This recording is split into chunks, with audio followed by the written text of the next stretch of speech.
State of the Sun Devils with Jeremy Schnell, Jesse Morrison, and Mitch Baraldis, an Arizona Sports podcast. Hello and welcome into another edition of State of the Sun Devils alongside Mitch Baraldis and Damon Allred. I'm Jeremy Schnell. Well, guys, we had a lot of stuff happening this week, including some players and coaches talking at ASU right before fall camp starts, or it's starting on July 31st, guys. Man, it's sneaking up on us. I can't Gotta believe be it. honest. Well, because we were just out at spring camp, it feels like, right? that was what, March? Yeah. That was not that long Things ago. like in football, and you won't get a more football is year-round experience more than when you're talking about college football, because everything just happens back to back to back. Yeah. Whether it's the transfer portal, signing days, and then camps, it just all happens in a very quick sequence. So let's just talk about what Kenny Dillingham talked about the other day. And Damon Allred, you were there the other day and talked to Kenny. First takeaways, first of all, and then I want to get to a little bit about just the quarterback position as well. Give me your takeaways. Yeah, so one of the main things is that Kenny has been emphasizing since spring camp and is still now emphasizing the depth of the roster that is so much improved, especially along the trenches. He talks about the physics of football. Being able to just pick up people and move people is a thing that happens in football, and it's just something that they weren't able to do last year given the physicality limitations that they had with like all the injuries up front and things like that. But he sounds like he has about 10 guys he feels comfortable playing on the offensive line, which is great for practice as well as for the game. Because when you're competing for your spot in practice day in and day out, that iron sharpens iron concept really, really hits hard. And Mitch, one thing that I heard from Cam Scadaboo and now Damon heard from Kenny Dillingham is hitting that standard, is players actually competing and like not just, competing on the field, but off the field and learning things about the offense and becoming friends and the camaraderie of it all. I think it was very hard to do that last year. One, because of how much turmoil was still going on within the program, within Kenny's first couple of months. I mean, they had the self-sanctions, a couple of weeks before the season even began. You had players transferring left and right after Herm Edwards was let go and after the season was done when Sean Iguana was the interim. There was just a lot of turnover, a lot of change, and it was very difficult for anybody within that program to really establish themselves as a Sun Devil and for them to feel that camaraderie between one another. So it's very encouraging to see and to hear that they're very much taking that as an emphasis so far to start camp. And then Kenny said he wants the structure of practice to be a little bit heavier. What do you think he means by that? And what do you think we're going to see once fall camp begins on the 31st? So he explained this a little bit. What he wants to do is really front load fall camp in terms of the amount of practicing and the grueling demands of practice. He wants to front load those. So it's going to be as few days off as is allowed by the NCAA to start things off. And then he said by the time you're getting into game prep and things like that, then they'll lighten the load and make things a little bit easier on the guys. I think what I like the most as I'm looking back at our notes here is Kenny pointed out that they can actually compete in fall camp, and he specifically says that not many people are the starter. Now, I will also mention I'm a little nervous about hearing that this close to the start of the season, that they haven't even declared a bunch of the positions as who was going to start yet. We all know who the quarterback's going to be. That's, I think, a pretty safe bet at this point. But there are very important areas that this team, based off of what I'm inferring from that quote, still need to figure out and to iron out. Like the cornerback room is completely different. You've got an offensive and defensive line that are going through some turnover. While I'm excited for the idea that there actually is going to be competition in camp, that makes me incredibly nervous knowing that there's not a lot of concrete yet. Well, I think you would think that the coaching staff has an idea of who they want to start and who looked good during spring camp. Yeah. I think what we're going to see and what we're hearing from Kenny Dillingham is just that he wants these players to compete no matter what. He doesn't care if he knows that he wants that guy to take over as the starting job. If this player plays better than this guy in fall camp, you're going to have an opportunity to start. And I think I like that about Kenny, especially from last year to this year. We kind of had an idea there were a lot of players in place in different positions that had been here year over year. Obviously, there were a lot of new players coming in, but there were guys that had positions locked up already. Going into this camp, there are a lot of new guys, just like last year, but there's a lot of competition. I think that's better for this team because, not to say that last year's team was bad, but it wasn't as competitive, and there's a lot more talent, I feel like, on this team. A lot more talent than the media thinks, because the media thinks that this team's going to finish last in the Big 12, guys. I mean, look, I don't get a vote, just so everyone knows. Can we be coy? They're coming off of back-to-back 3-win seasons. It's very fair to assume that this team is going to struggle in what is now for them an expanded conference. You're going from facing 11 other teams in your conference to now 15 other teams in your conference. And there's a lot of really good parity in this conference, just looking at it from the outset based off of the teams they're going to be facing in the Big 12. Yeah, and Damon, we talked about this a lot. It was obviously a big deal that the offensive line could not stay healthy last year. And Kenny Dillingham says that the trenches are looking a lot better, and that's kind of what the team is being built off of this year. And I think Wolf is scratching his ears right now because he can hear us possibly talking about this. But the trenches is going to be huge for this team this year because they have such a good running back core that I think that they can really rely on that group of guys to help this offense move into a little play action type of offense. Yeah, and we get back to that point about the starters. Kenny also mentioned that like the running back reps are going to be divvied up. Yeah. He doesn't know how those are going to be divvied up, even though you will probably point to Cam Scatabo and say, this is the best player on the team, no questions asked. But I mean, he's got some healthy there's so many guys competition within behind him. his Yeah. Ultimate Caskill, Raleek Brown. Like, I'm really Jason loving Brown, the 4-star freshman. I'm really loving the depth in that running back room going into camp. Raleek Brown has some good speed on NCAA 25. I had to. I had to. We were going to get to that eventually. So Kenny, speaking of competition, Kenny says that the competition for quarterback is, quote, open, Mitch. What you're saying, what do you think about that? No, I'm sorry. This is just... Can we be respectful of the fact that he's not giving anything away, but also understanding the fact that this competition is locked up and done? Well, we all know who we want it to be, and this goes back to my point earlier. It's healthy to have competition. But I also argue we know who we want it to be, and we know who it's going to be. I'm sorry. Like, with all due respect to Jeff Sims, Trenton Bourguet, and I believe Navi Brazan is still a part of this crew, this is Sam Levitt's job. Once Jaden Rashada decided that he was out, it immediately became Sam Levitt's job, and it's Sam Levitt's job to lose. Like, yes, they added good veteran presence in Jeff Sims, but the numbers were not that great for him in Nebraska, and he got benched halfway through the season in Matt Rule's first year. Listen, it was an interesting game. Everybody watched that game against Colorado because Colorado was coming off that big win against TCU. He did not perform well, and especially because Colorado started to show cracks of their own in that game. Damon, you got to talk to Sam Levitt the other day. Little one-on-one interview at the start. Yeah, exciting for you, Damon.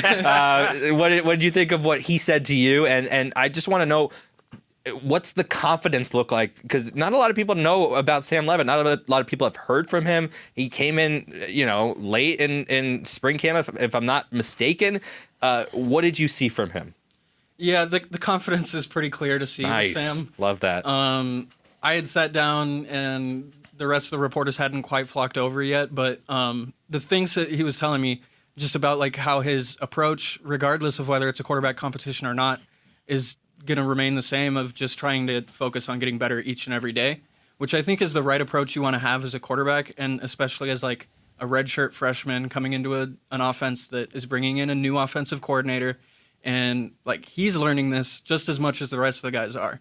So he told me that it's about like getting his job down first and then bringing the other guys along with him. Because if he's making mistakes, he can't really lead. And so I think that that's a big part of it. And just really, like, he denied any question about, like, him being the presumed starter. He's like, it doesn't mean anything until we get there. So I think that was really good to see, too. I just like how everybody's kind of approaching this the same way. Kenny Dillingham is saying, it's an open competition. I don't know what you're talking about. There's no declared starter. Sam Levitt's going in like, I don't know that I'm the starter or not, etc. Like, he's going in and treating this like this is a job opportunity for him to have. You know why? Because the starting quarterback from last year is not here this year. And the guy that got the majority of the quarterback reps last season is still here. And Trenton Bourguet could very easily find his way to making part of the conversation. But I genuinely think this is a 2-horse race where one of the horses is 75% ahead of the other with Sam in comparison to Jeff. In this team in particular, and Sam Levitt brought it up, that he may not be the most vocal guy.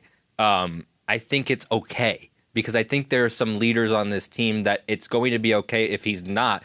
I mean, Cam Scadaboo seems like to be a pretty vocal guy on offense. As we've learned, there's a bunch of leaders on this team, actually. Something that Damon actually got to write about for the great people at Arizona Sports. Do you want to highlight a little bit more of this Tillman Leadership Council that they're introducing this year? Yeah, Tillman Leadership Council. So that was the big reason all the reporters went over to the student facility that day, was to talk to these leaders.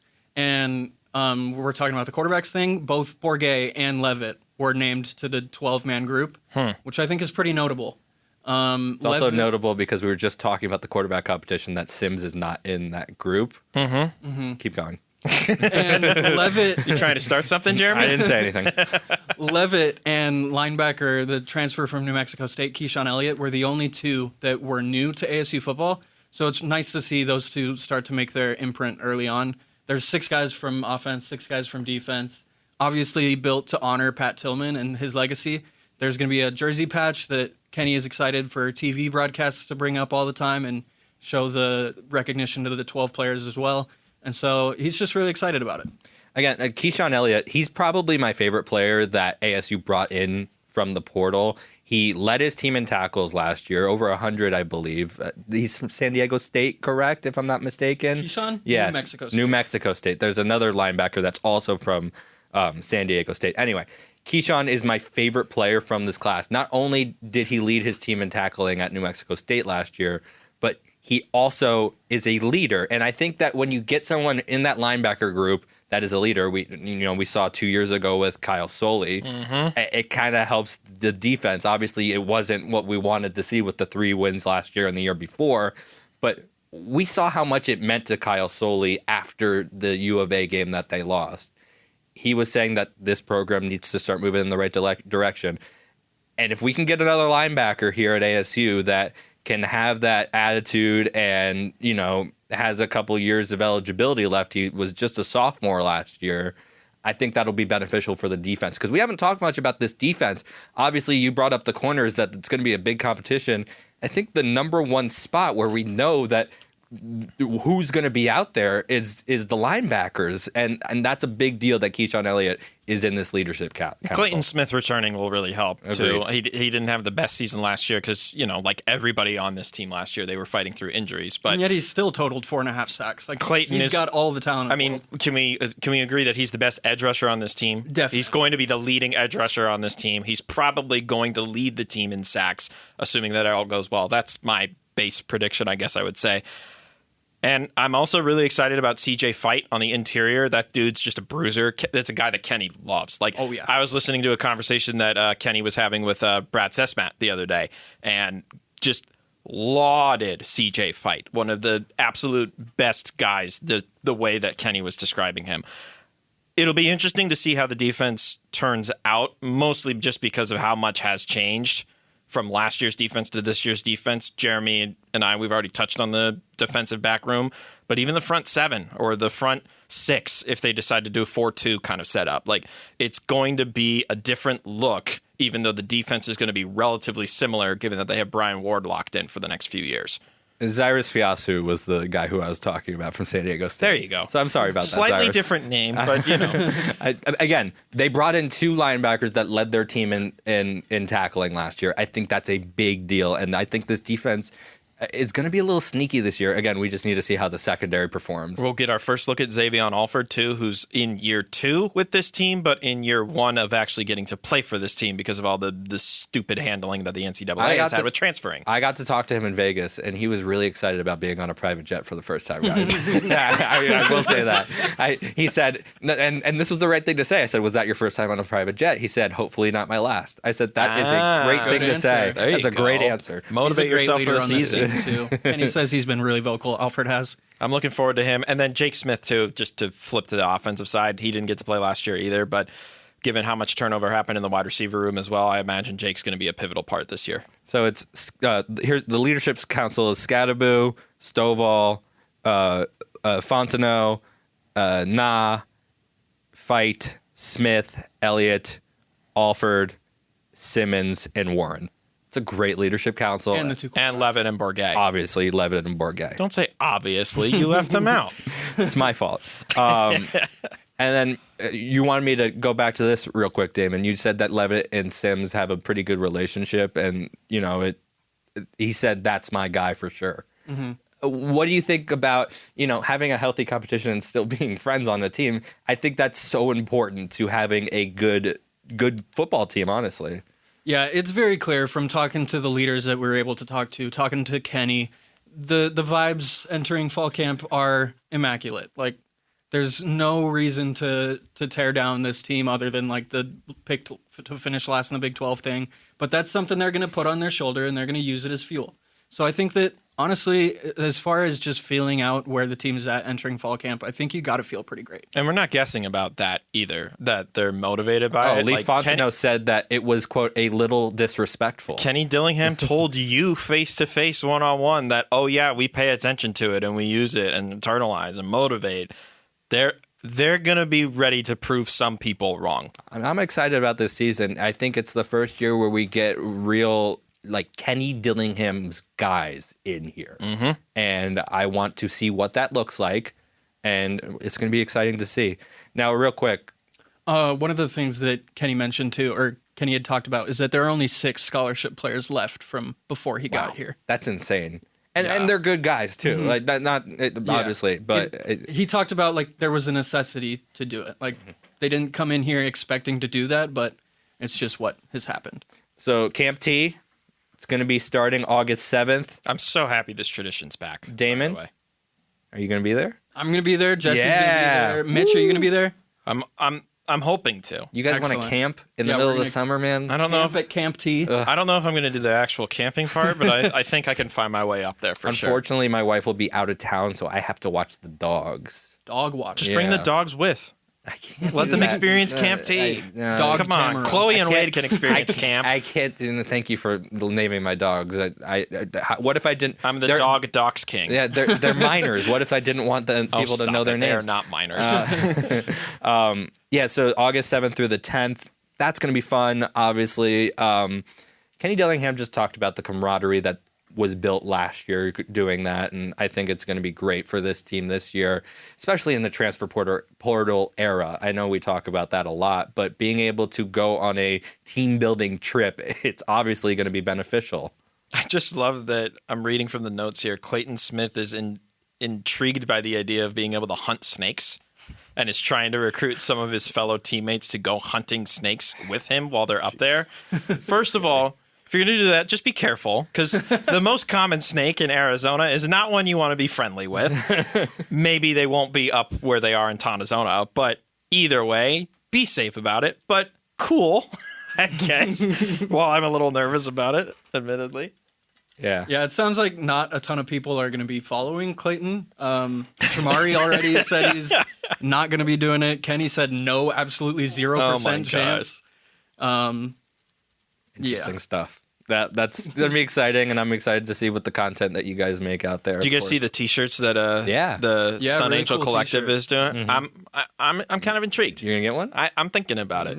Then I can see. Then I can also support Sun Devil Athletics, There you which go. something that Graham Rossini and crew have been really pushing hard since he took over. But yeah, it's a pretty cool shirt. If you haven't gotten a chance to see it, check it out on the Sun Angel Collective website. And then, of course, there's always stories that come out of like the guys spending the nights in cabins because, you guys have been in cabins. Stuff happens. Yeah. Can we take like a quick tangent specifically on the cabins part of it? Yes. While quickly. I'm happy that they keep doing this, eventually a day will need to come where they need to upgrade the facilities in which they're using. Not to the point of like, comfortability, but there's some safety. There's some sort of, I don't know, something to it though. Like A je ne sais quoi, as they say. Yeah. Sam History. is not excited about the cabins. He says he needs to have his own space. So we're going to see how potential QB1 deals with it. Okay, ask him about that when you get there. Adversity. First test of adversity in the wilderness. We'll be excited to see the content that you guys make out there, of course. Now, Speaking of Sun Angel Elective and NIL, John Rothstein talked to Bobby Hurley recently, and Bobby Hurley said that the NIL is looking much better than it has in the past. What do you think about that, Damon Allred? You obviously follow a lot of basketball and the transfer portal and recruiting. That is something that you love to do. Yeah. How important is that for ASU men's basketball? It is incredible. It is everything in basketball recruiting. I mean, just look at what Arkansas is able to do compared to what they were doing with Eric Musselman. They just picked up a 5-star point guard in the upcoming class, and like it's one of the bona fide 5-stars where it's not someone Arkansas was going to get without Calipari and the buy-in from the Jones family, Walmart family, Tyson family. So money really talks in college basketball, and it's a big reason, maybe the only reason. Well, I won't say only, because there are lots of things to like about ASU basketball besides this. But like Jaden Quinence and Josan Sanan are not Sun Devils today if ASU's NIL is. Have you seen the numbers that Josan Sanan has been putting up in the... He's averaging like 40 points a game in the most elite circuits at his age group. Yeah. Like on an international stage too. Like he went to Italy and killed it at Eurocamp. Is he going to surpass Harden numbers? He might. Oh, I don't know. Like, I know that this is a group built very, how should I say, top heavy when it comes to its scoring line. But, dude, if he's doing this with other people that are as skilled as he is, what is he going to do in Big 12 play when he very could well be the best player on this team? Yeah, and like you said, Damon, being able to get a player like that just goes to show how much better NIL is getting at ASU. Yeah, and it sounds to be sustainable too, because like there's a top 20 wing in the 2025 class, Tunde Yesufu, who ASU is in the mix for. Koa Pete, we've talked about. It seems like ASU might still be in the mix, actually. He hasn't declared anything yet. He hasn't, and he played well at the played incredibly well. At the World. What was it? The Under 18 World Cup. I think it was U17. Okay. He became the first athlete to ever win gold at that event twice. Because he did it when he was 15. That's right. I remember that. Who did he play with on that team? There was a lot of really good players on that team. I can't remember if Cooper Flagg was on that team or not. But speaking of Cooper Flagg, man, that guy. He's blowing people away for the select team. The select team, bro. I can't believe it. It's not fair, Duke. This is not fair. Oh. We haven't even mentioned the most important part of the Sanan flip outside of the money. He flipped from a much better program. Hey. No. program that could have used his offense. Still. Right. So, yes, U of A is getting Caleb Love back, who was the team's leading scorer. I was going to say that. But could you imagine him? Could you imagine him running alongside Josan Sanan? And instead, Sanan says, "No, I like this program today." better. And there was the wonderful trolling that happened in the process too. Like, this guy is a Sun Devil, even if it's because of the NIL. I loved it. He's a Sun Devil, even if it's going to be one and done. Also, he's ready for it. He's a Sun Devil, man. No, that's great, and I'm excited to see what this basketball team can do, and then we'll see if it transfers over to the women's side as well. We'll see if women's has had a pretty Coach good A can do offseason too, and hopefully in year 3 for Coach A, they can really build up in the image that she's hoping for. But that the first 2 seasons were rough, and now they're going into a much tougher conference, so it'll be curious to see. Anything else from the basketball side of things, Damon, that you wanted to touch on before we get to the Olympic stuff? No. Okay. Thank you, Damon. Yeah. Leon Marchand. Leon. National champion Leon Marchand, I should say. World record holder. Exactly. And maybe soon to be Olympic medalist, Leon Marchand. He swims Sunday morning at 2:20 a.m. Arizona time. Who's waking up? I'm waking up. Or staying up, maybe. I might. Well, I mean, maybe I will. We got an F1 race later that morning. Oh my we'll gosh. Just pull an all-nighter. Did you see who was at some of the women's events today for swimming? No. Flava Flav. Oh, yeah. Flavor I thought you were going to say like an F1 driver because I brought up F1. No, Flava Flav was That would there. have been a better segue. Flava Flav is sponsoring that team because it was so financially underserved. And so he is sponsoring it and is very proud of what they've been doing.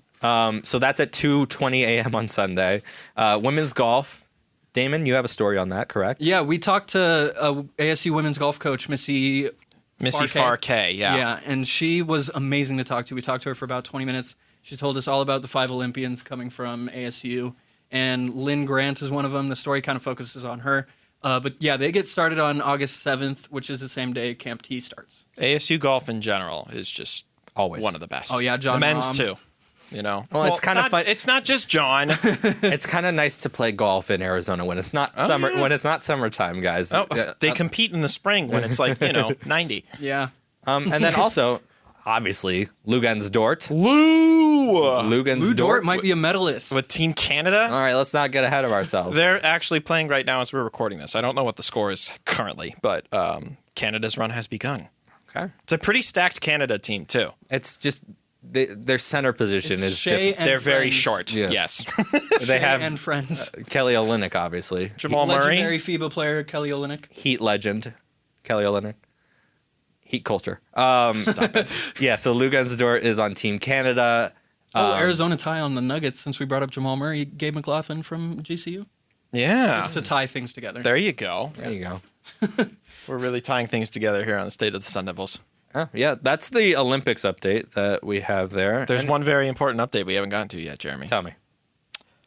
EA Sports College Football 25 has been out for 2 weeks now. 2 weeks? 2.5? I think it came out on like the 16th-ish. And we've all played it, Ask correct? me how many national championships I've won with ASU. Yeah, we'll start with Jeremy. One. I won a national championship with ASU, guys. Let's go. Who'd you beat? Who did I beat? In the 12-team bracket, right? I lost to Clemson in 2027. It's a 68-team bracket by 2028. Oh, my gosh. I lost to Clemson in 2027. Who did I beat in 2020? Maybe it was LSU. It might have been LSU. Jaden Daniels' revenge. Yeah. Garrett Nussmeier's 15th year as a senior. Yeah, I think it was like 24-6 I beat them. I smashed them. But there are also ways that the team is utilizing College Football 25. Yes. Tell me. Kenny told the reporters that they have been creating like the customizable playbooks to fit ASU's playbook. He said it's not perfect, but it's as close as they can get, and some of the terminology is a little bit different also. But they're using it as like a Pictionary game for the players to like correlate what the play art on the video game is showing them versus like, oh, that's this play in ASU's playbook. Here's what I will So say. it's cool to find inventive things like that. Number one in innovation. Yeah, number one in innovation. Good point. If this works, they won't be the only ones doing it. Oh, That's totally. for sure. Given the amount of capabilities that this video game offers, if they're utilizing it in this way, I'm sure they're not the only program utilizing it in this way, shape, or form. But we're aware of the success story in terms of, I know it's just one person, but you guys familiar with how Tyreek Hill of the Dolphins, he will play Madden as his version of scouting his opponents.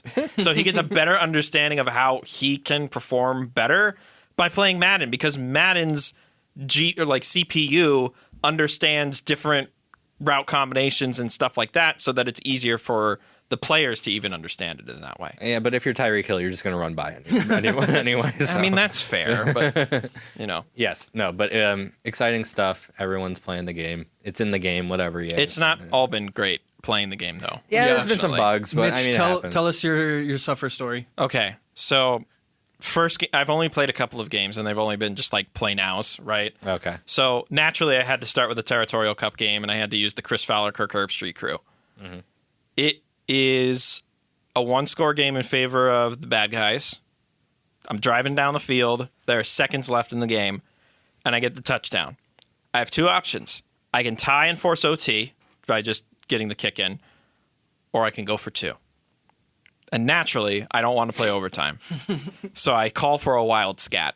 No, the Wildcat doesn't work well in this game. Well, Wild scat. clearly, unless you're because bad news, I got stopped at the line. yeah. You, So I lost by 1 point The in Wilds- my first game. so the Wildcat works well if you do a reverse with it, like a jet. I'm touch still pass. just trying to figure out RPOs. You got to man. do a. Like, Oh, yeah, I don't know how to figured do out it. RPOs No, yet.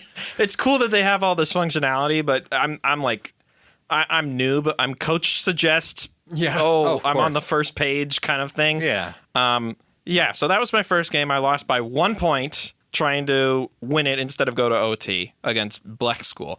And then in my second game, I mocked the first game of the season against Wyoming, and then I handled that with these. So that was fun. You know my suffer story? Yes. I know your suffer. Yours is actually way worse than anything that we've and experienced. make it quick because we got to get out of here. Yeah, so I was going on like an especially hard difficulty compared to what I normally do, and I can't remember which one it is, but U of A had a 22-19 lead. Final drive, I go down, kick a field goal to tie it up. It's wonderful. or my bad, it was already tied. I go down, kick the field goal to take the lead. And then on the kickoff, I kick off and I kick it real high because I'm hoping, like I want the coverage team to get down there. Coverage team doesn't do their job. Kick six. Lose on the final play of the game. Walk off, kick six. Very David, Auburn, Alabama. But David, you didn't kick it that far. I was going to say, it didn't go far at all. Was it an accident? It was an accident. Yeah. I thought I was in the clear. It starts with you. It starts with you on this one. Yeah. Well, I tried to do a road to glory as a quarterback starting at Northwestern because I could be the starter. And I was just launching picks, and I'm like, I'm not doing this anymore. I'm not doing this anymore. If I do a road to glory, I kind of want to be a corner. See how that goes.